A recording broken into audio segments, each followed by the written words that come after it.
จบเป็นเทเรียบร้อยพี่น้องวันนี้เนาะการตั้งรีสอร์ทรีสอร์ทของข่อยกะมื้อนี้โอ้ยอีหลาอีเหลือทุกคนเลยเมื่อยเนาะเอาทอขึ้นก็เมื่อยนึงแล้วเนาะก็มาตั้งรีสอร์ทต่อยแล้วก็นี่แหละ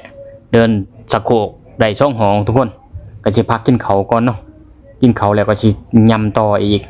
ให้มันแล้วอีกประมาณ6ห้องแล้วก็สิพอแหละมื้อนี้สิพากันกลับแหละเมื่อยเลยพี่น้องเอ้ยเฮ็ดเวียกเฮ็ดงานค่ะ เฮ็ดงานเนี่ยบ่แม่นว่าบ่เมื่อยทุกคนเอ้ยบ่เพราะว่าเฮาเฮ็ดคนขอคนคล้องนำอีกเนาะคือคนทอมื้อนี้ก็โอ้จนหลาจนลอยพุ่นแหละทุกคนเพราะว่าเพิ่นทออันนั้นชั้นหนึงนี่ทอเฉพาะทอ4นิ้วเนาะตกอยู่ประมาณ80เซนทอ2นิ้วประมาณ4-5มัดเนาะก็ปัญหา10เซนแล้วก็ทอ